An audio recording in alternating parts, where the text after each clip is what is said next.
I would say you don't have to know why you're doing something when you are starting out.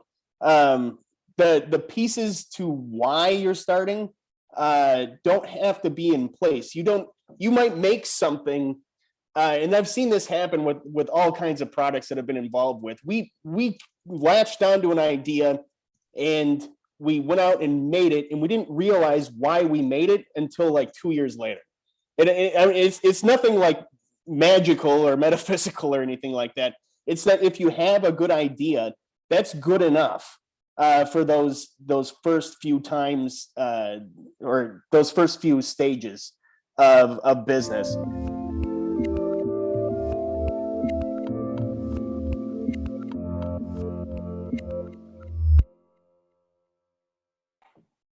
Hey everyone, this is Devin Miller here with another episode of The Inventive Journey. I'm your host, Devin Miller, the serial entrepreneur that's grown several startups into 7- and 8-figure businesses, as well as the founder and CEO of Miller IP Law, where he helps startups and small businesses with their patents and trademarks. If you ever need help with yours, just go to strategymeeting.com, grab some time with us to chat, and we're always here to help.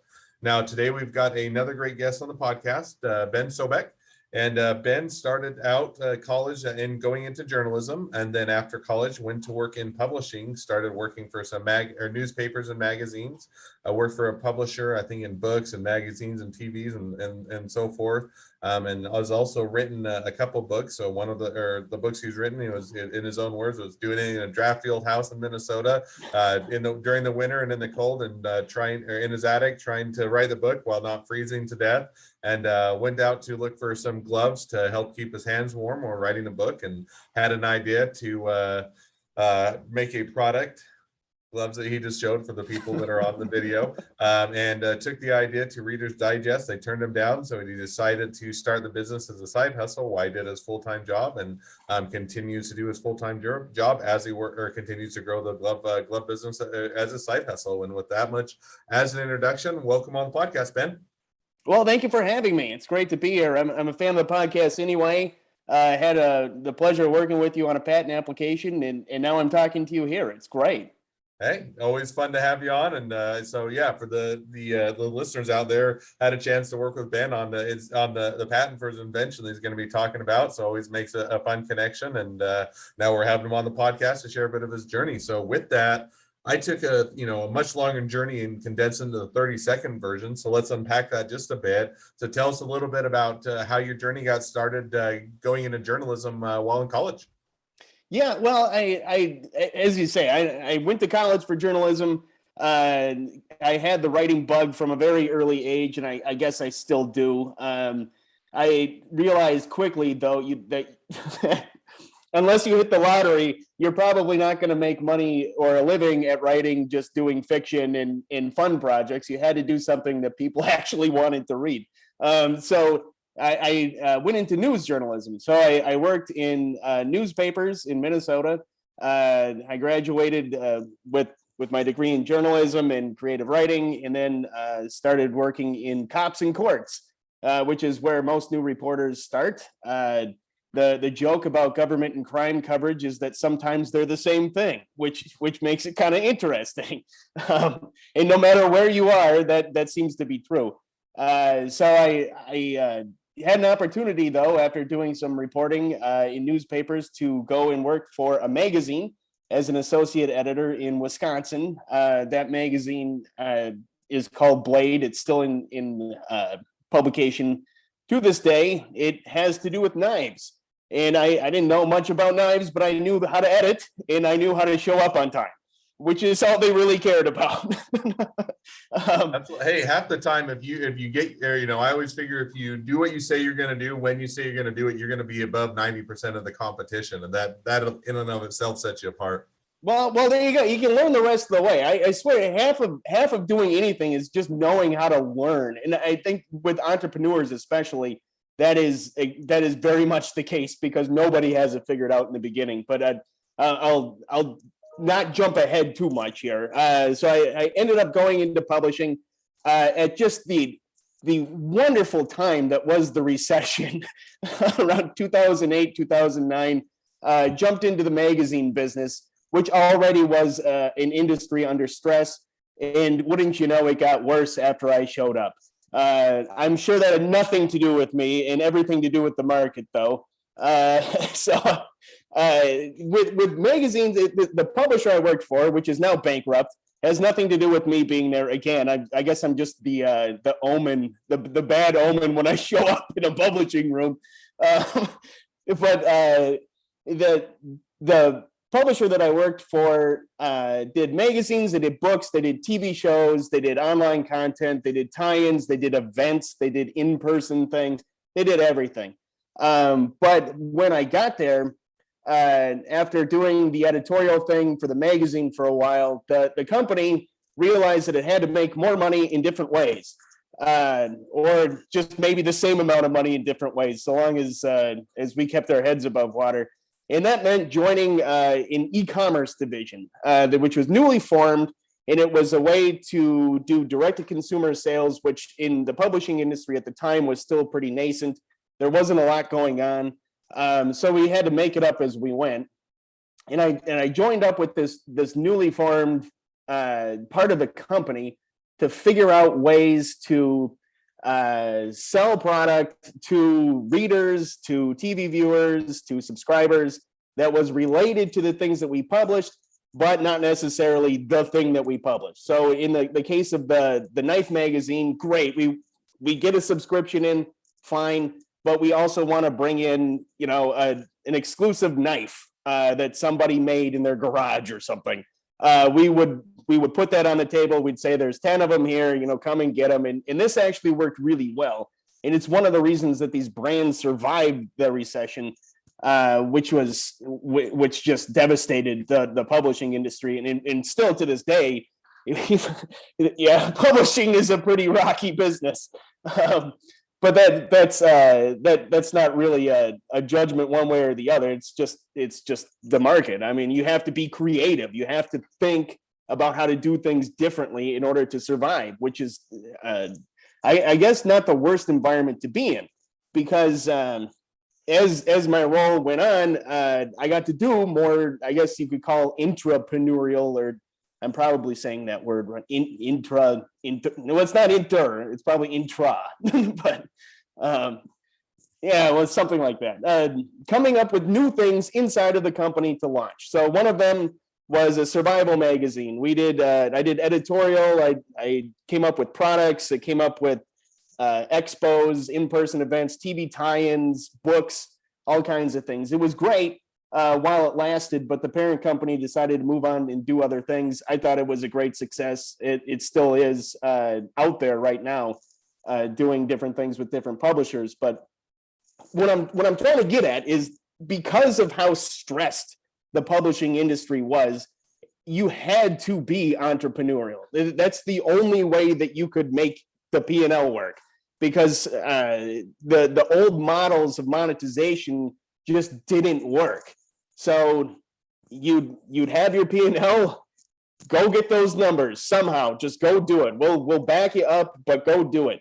And the advantage is that I got to try lots of different things with products, with sourcing, with marketing that really made a lot of sense. Or I'm sorry, my dog is barking. Do you need me to take care of that?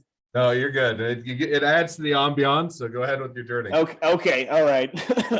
But the advantage is that you got to try lots of different things that seemed kind of crazy, but you had the backing of a company that was just as crazy as you were, if not a little more so.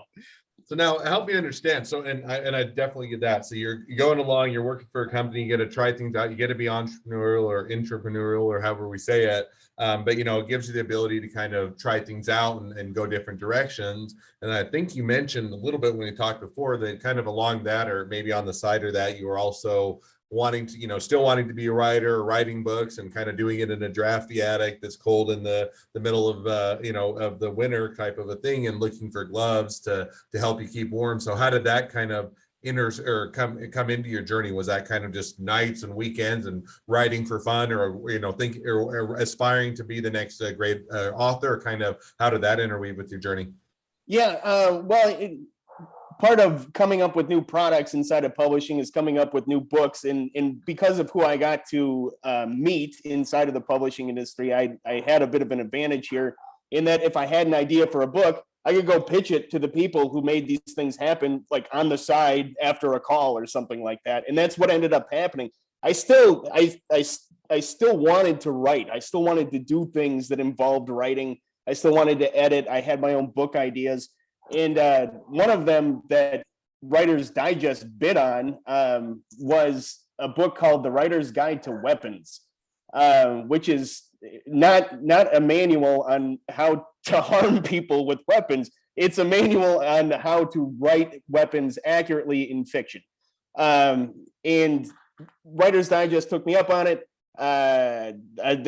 They linked me up with David Morrell, who is the creator of Rambo. If you're familiar with that franchise, that was that actually started as a book and then went on to a movie. But he dies sorry, this is not a spoiler, but Rambo dies at the end of the first book, but they kept making movies about him. It's just how the industry works. This was an intense book. I mean, I had a lot of experience in this area with firearms and knives. That it was an exhaustive reference, which meant that I was up late at night doing things on the side after work, writing books, kicking out content, kicking out novels and things. And yes, I was up in a drafty house in Minnesota in the middle of a winter that was quite brutal, sitting up in a room where I'm pretty sure our heat didn't work, or if it did, it just didn't work very well. We've since sold the house. Sorry, whoever bought that one, but it's your problem now. But it was extremely drafty in this room.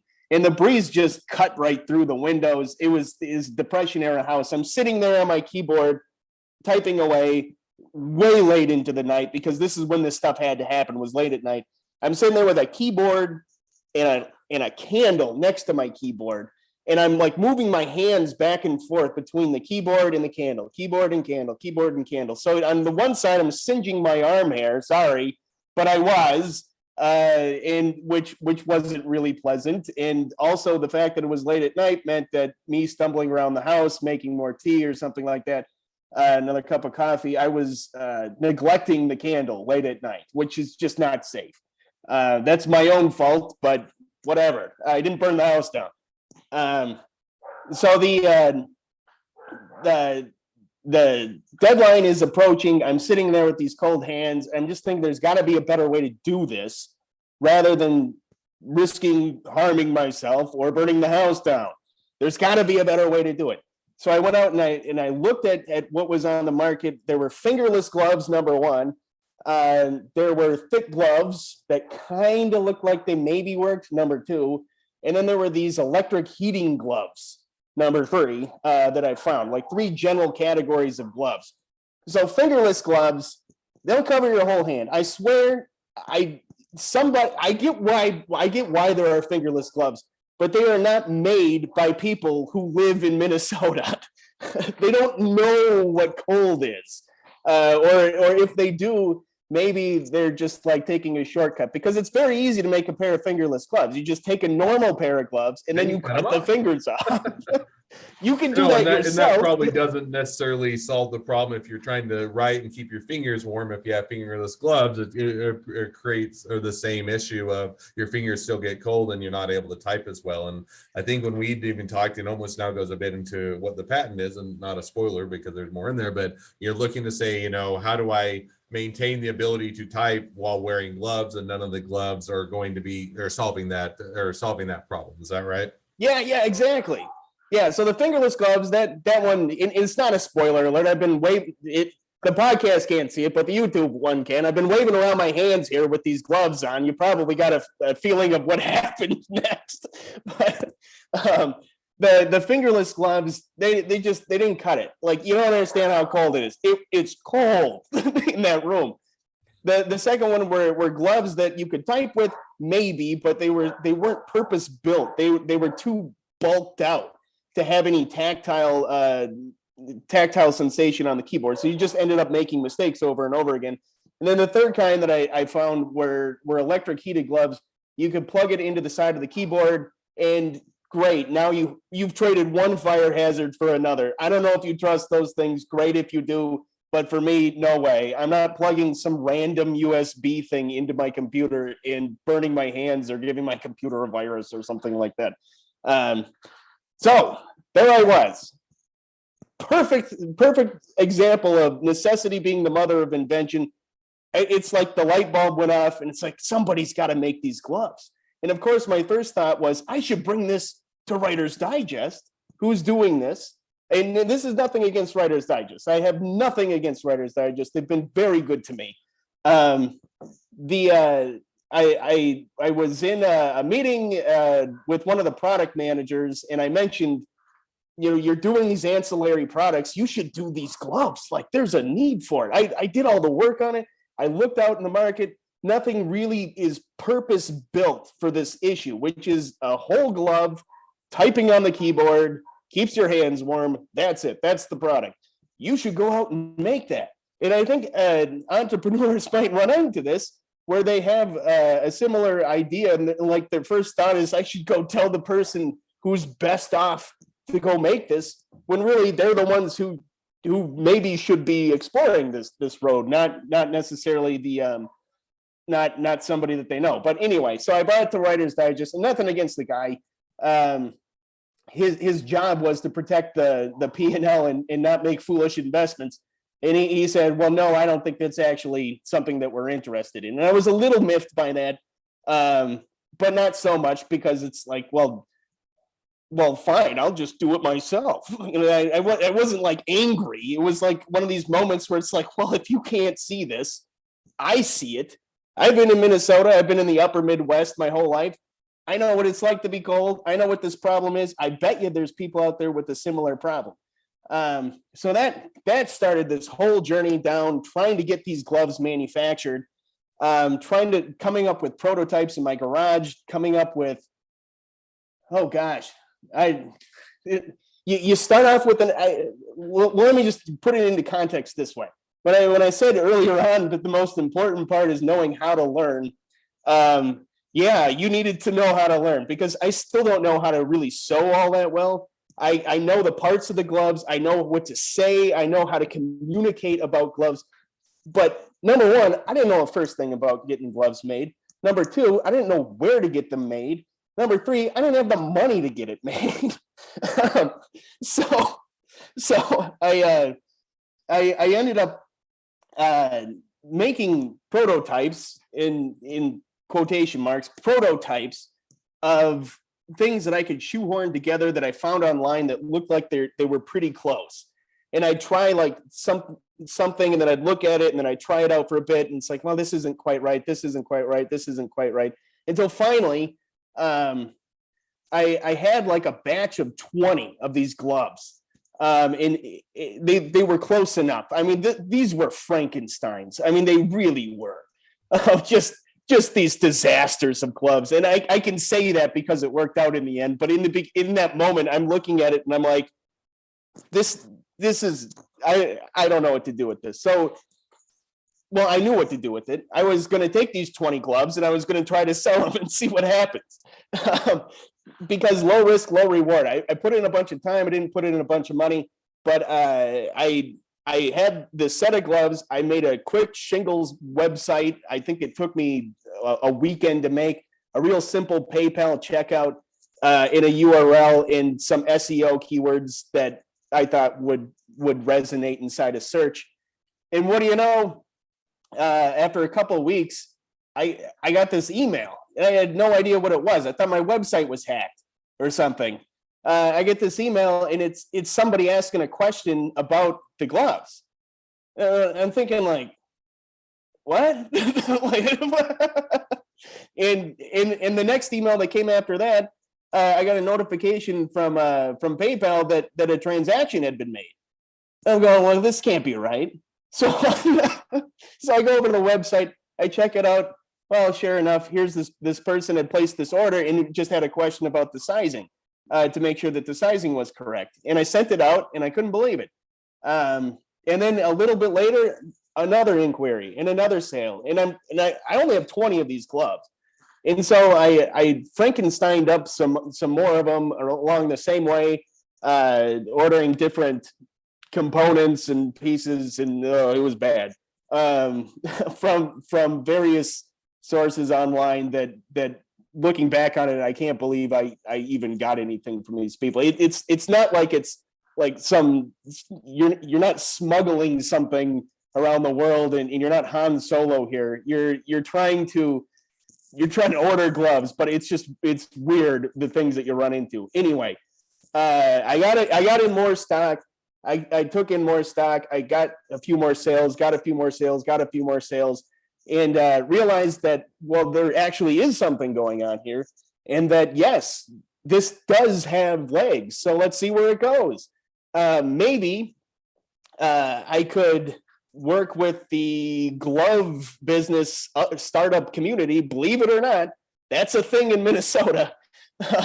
In the Twin Cities, we have Target headquarters are here. So there's a bunch of like clothing designers and clothing upstarts in the Twin Cities. They're all kind of just like orbiting the Target headquarters. And I met up with some people in there. They gave me some pointers. They introduced me to some people, and it was fine, but they weren't really at the stage that I was. They were about like 3 steps ahead of where I was, so I couldn't catch up to that. I knew what I needed. What I needed was to find a manufacturer somewhere. And I tried to get them manufactured in the States. The MOQs are so high. There's just, they lock out all the really little startups. And again, I understand why they have to do that. But I came to learn that if you want to do this, you have to go to factories overseas. The question was, I'm sitting in Minnesota going, how do I know how to find a factory overseas? I cannot fly to China at the moment. I can't fly to Guatemala. I can't do these things right now because I have too many commitments at home. I can't go wandering around looking just like randomly for a manufacturer. So to make a long story short there, and I have a way of talking like just in run-on. So if you want me to take a breath and ask a question or tell me to slow down or something. No, and you were just reaching the point I was going to say. So now you know, that is, it's fun to kind of hear, you know, when you're going through that whole journey, because everybody kind of just wants to jump to, and I had a great idea, I put in some work, and now it's selling like hotcakes. And there's that journey of, you know, a lot of times you're putting those Frankensteining together, the first products, and yeah, they're products that people can use, but they're not as wonderful as the products today. And you're figuring out how to get it manufactured and how to get the cost right and everything else. And so I think it's great to hear. Now, for the sake of time, just because there is a time limit, and I'd love to hear all of the journey, but and we'll have to have you back on another time. But you know, so now you've kind of gone through this birth, you know, what I'd say the birthing pain, right? You're getting the company up and running, you're figuring it out, you're having to you know, learn what you don't know and come all up to that. Now, kind of give us an idea, because I think when we talk, you still have the full-time job you're working at. This is still a side hustle, and so is that kind of where it's at today? Or are you the glove king of the U.S. and everybody's buying your gloves, and you're a multimillionaire that's just relaxing in a nice house? Or kind of where are you at today? Well, yes, we'll get to that point. But it's still a side hustle for now, because the next step to unlocking this product, and in so many ways, I'll give you the short version. I ended up finding a manufacturer through an expo directory in a very long-winded way. I ended up connecting with a really good factory that does great work. And through the course of a few years, I ended up borrowing some money to get this manufactured run made. The first version came out in 2017. And 1 month after it came out in 2017, Glamour magazine featured it in as a top pick for The Office. And that did it right there. But the reason why they did it isn't because I'm like super clever or like the product. Well, I think the product's great, but the product is so great or something. Was SEO. That's how they found me. Was through SEO. So that launched the business. It took off. The version 2, which came out last June, has these special fingertips that make it easier to type and to feel as you type, and that's the patented, well, soon to be patented invention that you helped me with. once that patent, because it's way too early right now to say if that's been approved, because it's still winding its way through the USPTO. Once that patent is approved, and I'm sure it will, that's when you unlock, you level up from being a side hustle that you run on the side. Granted, I could do it full time, and there's enough money there, but I need health insurance. That's really it. Like, I need health insurance and a good retirement plan right now, and then we can get to the other stuff.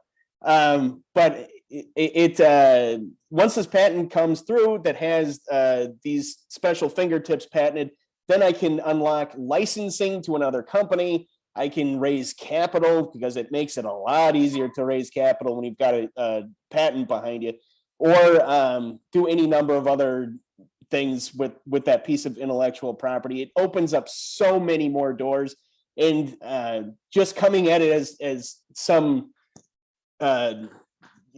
glove inventor guy from Minnesota, like, hi, I have this glove business. People are going to look at you like, yeah, so what?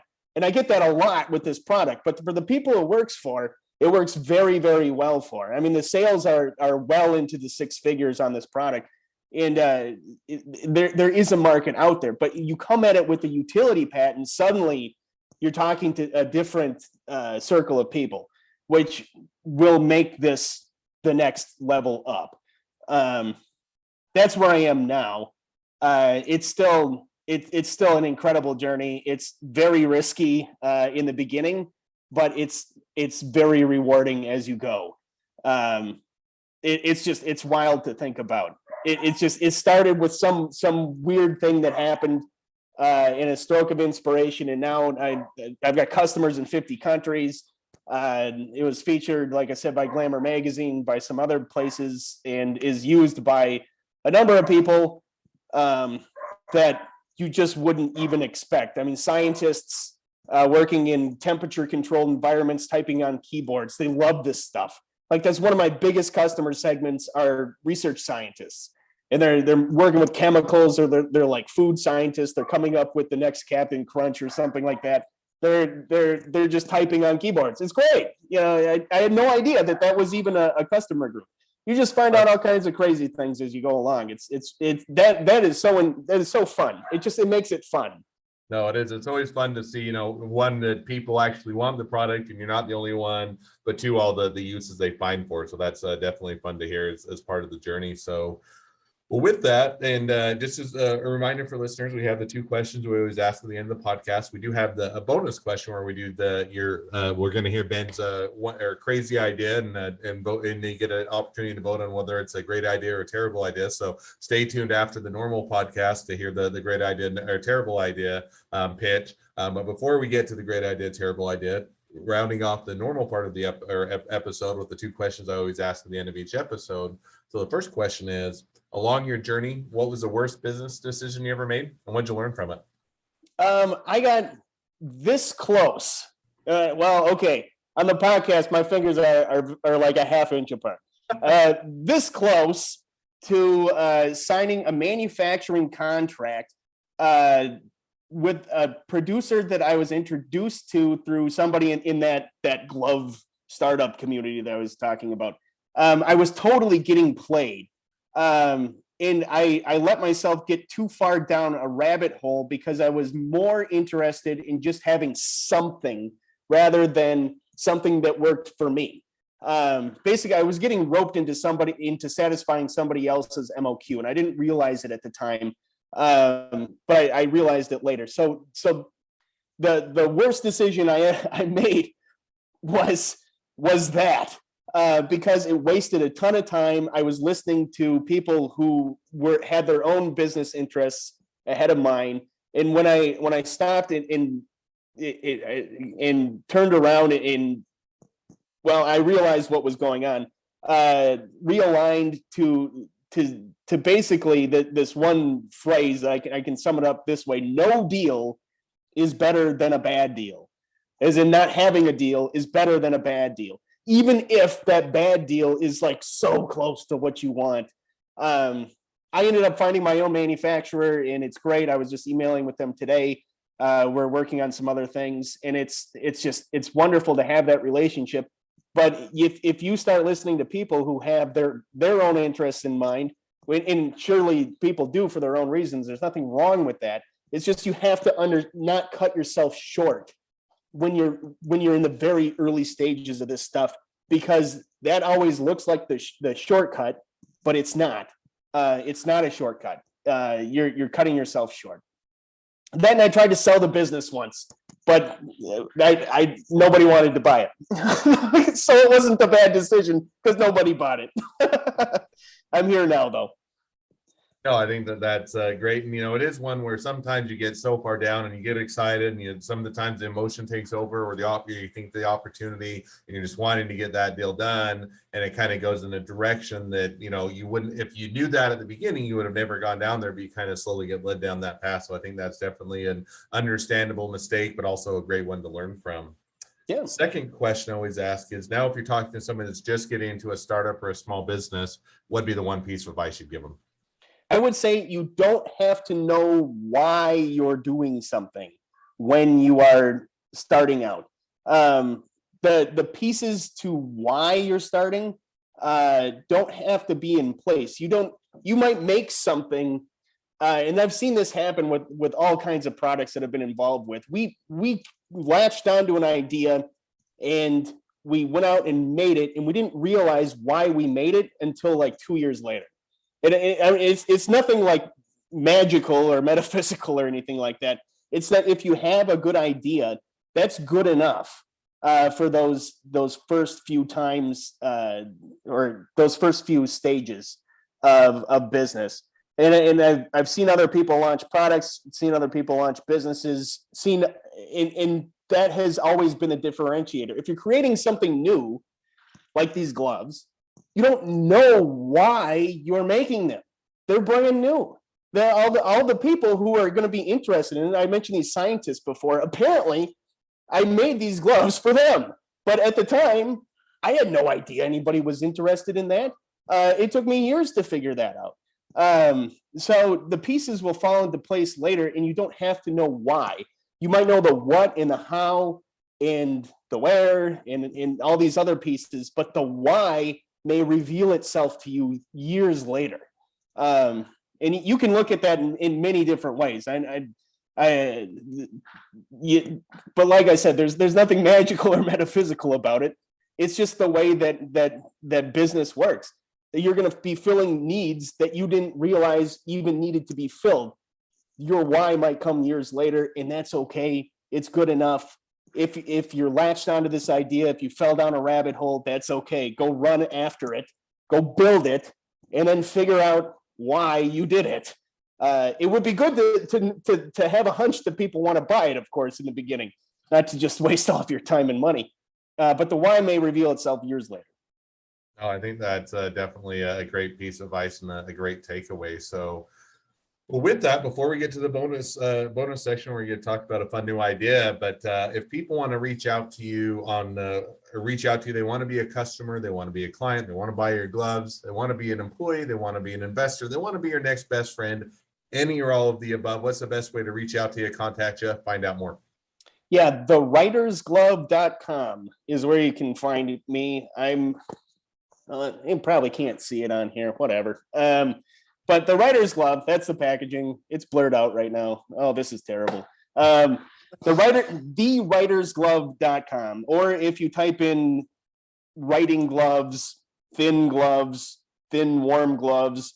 I'm giving away some of my SEO strategy here, but you will find me.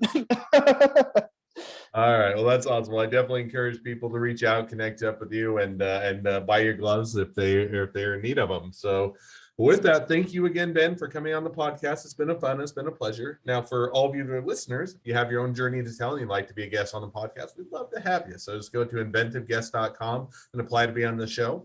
A couple more things as listeners, make sure to click share, subscribe, leave us a review, because we want to make sure that everyone finds out about all these awesome journeys. And last but not least, if you ever need help with your patents, your trademarks, or anything else with your startup, your small business, just go to strategymeeting.com, grab some time with us to chat. Well, with that, now as we've wrapped up the normal part or portion of the podcast, it's always kind of fun shifting gears just a bit. So one of the things that we offer or often do as a bonus question is talking about kind of that one crazy entrepreneurial idea that you've had. And these are sometimes just, hey, these are crazy ideas, I'm never going to pursue them. Or here, there's sometimes they're, hey, this is the idea that if I had the time and money, I would pursue. Or sometimes it's, I'm already pursuing this and I want to hear what the feedback is from the audience. And any or all of the above, it's always fun to kind of pitch those ideas. And if you're anything like me, it's always kind of fun to think about new ideas and new types of businesses. So with that, go ahead and share, what is your one crazy idea? Okay, so crazy idea here is that I would like to see if I didn't do it, if somebody I knew did it, that'd be great. Or if somebody else I didn't know did it, it would still be great. Would be a crowdsourced or an app that uses crowdsourcing to identify businesses, venues, locations, any place outside of the home for immunocompromised people, weighted on like a red light, yellow light, green light for the sake of safety during COVID.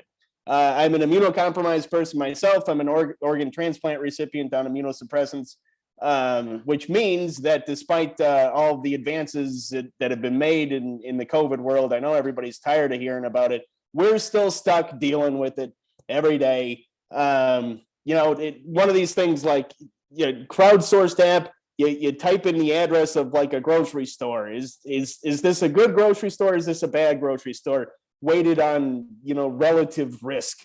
I don't know how exactly that risk would be weighted. It's not a judgment on anybody. It just means that this is kind of the reality for 7 million or so Americans.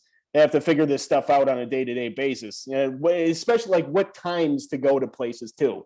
What time should I go to the hardware store when there's like the least amount of traffic so I don't have to interact with as many people?